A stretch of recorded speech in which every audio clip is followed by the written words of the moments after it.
आत्मीय भाइयों एवं बहनों प्रणाम।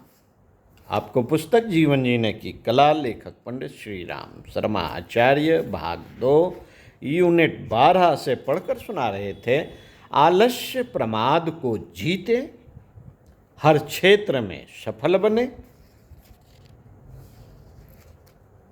सुनते हैं आलसी परावलंबी।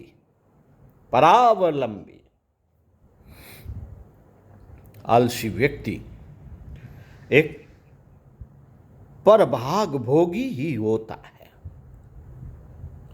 इस धरती पर परिश्रम करके ही अन्न वस्त्र की व्यवस्था हो सकती है। यदि परमात्मा को मनुष्य की परिश्रमशीलता वांछनीय न होती तो वह मनुष्य का आहार रोटी वृक्षों पर उगाता, बने बनाए वस्त्रों को घास फूस की तरह पैदा कर देता। मनुष्य को पेट भरने और तन ढकने के लिए भोजन वस्त्र कड़ी मेहनत करके ही पैदा करना होता है। नियम है कि जब सब खाते पहनते हैं तो सबको ही मेहनत तथा काम करना चाहिए। इसका कोई अर्थ नहीं कि एक कमाए और दूसरा बैठा बैठा खाए। कोई काम किए बिना भोजन वस्त्र का उपयोग करने वाला दूसरे के परिश्रम का चोर कहा जाता है। अवश्य ही उसने हराम की तोड़कर संसार के किसी कोने में श्रम करने वाले किसी व्यक्ति का भाग हरण किया है। दूसरे का भाग चुराना नैतिक, सामाजिक तथा आत्मिक रूप से पाप है और अकर्मण्य आलसी इस पाप को निर्लज्ज होकर करते ही रहते हैं। जो खाली ठाली रहकर निठल्ला बैठा रहता है उसका शारीरिक ही नहीं मानसिक तथा आध्यात्मिक पतन भी हो जाता है।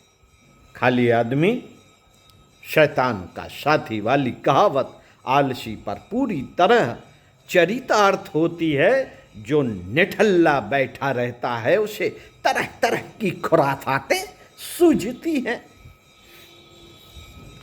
तरह तरह की खुराफातें सूझती रहती हैं। यह विशेषता परिश्रमशीलता में ही है कि वह मनुष्य के मस्तिष्क में विकारपूर्ण विचार नहीं आने दें।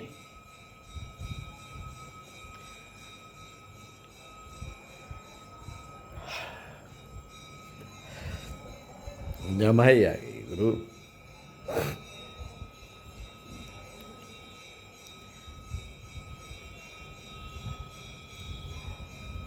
पढ़ रहते यह विशेषता परिश्रमशीलता में ही है कि वह मनुष्य के मस्तिष्क में विकारपूर्ण विचार नहीं आने देती।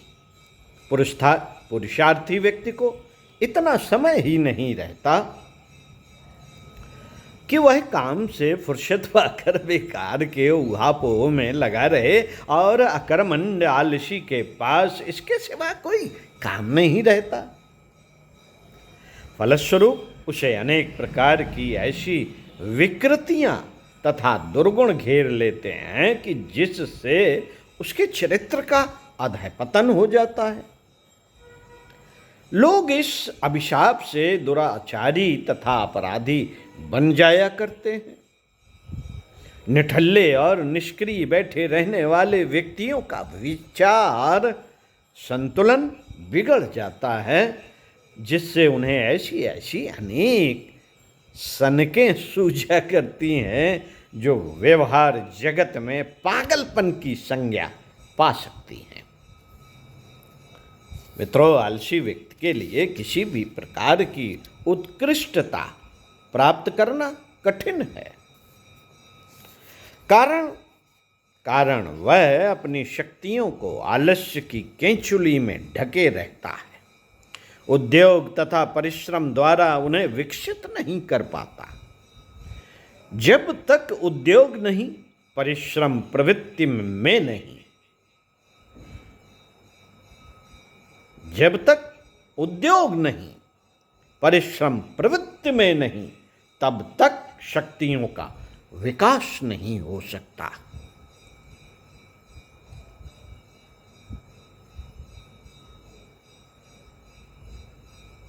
आलस्य और उन्नति साथ साथ नहीं चल सकती। उद्योगी और परिश्रमी व्यक्ति ही आपको सुखी और समृद्ध दिखाई देंगे। मनुष्य जन्म भले ही निर्धन परिवार में हो, उसके पास जाति श्रेष्ठता या घर की जमीन जायदाद कुछ भी ना हो, केवल उद्योग और श्रम की आदतें हों, आलस्य से मुक्त हों, तो वह धन और कीर्ति प्राप्त कर सकता है। कीर्ति और लक्ष्मी श्रम और उद्योग के अधीन है। साथियों, जो आलस्य नामक शिथिल करने वाली और शक्तियों को पंग बनाने वाली आलसी वृत्ति को छोड़ेगा, वह निश्चय ही प्रतिष्ठा और कीर्ति प्राप्त करेगा। संसार के इतिहास को उठाकर देख लीजिए, वे जातियां नष्ट हो गईं जो आलसी और विलासी बनी। जिस जाति और समाज में आलस्य भर जाता है, वह यश, प्रतिष्ठा और नेतृत्व तीनों ही दिशाओं में अवनति के मार्ग पर अग्रसर होता जाता है। इंद्रिय सुख, विलास और आलस्य उसको जर्जर तथा अशक्त कर देते हैं,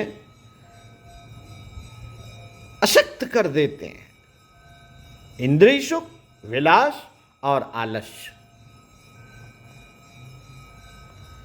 आलस्य एक प्रकार की बुरी आदत मात्र है। यदि माता पिता आरंभ से ही बच्चों में अनुशासन रखें और उनका मानसिक व शारीरिक कार्य सतर्कता से कराने की आदत डालें, तो आगामी पीढ़ी भी सुधर सकती है। साथियों, इसी क्रम में आपको अगले वीडियो में पढ़कर सुनाएंगे सामाजिक दरिद्रता का कारण आलस्य की महत्ता। सुनते रहिए कुछ अच्छा, पढ़ते रहिए कुछ अच्छा। ओम शांति।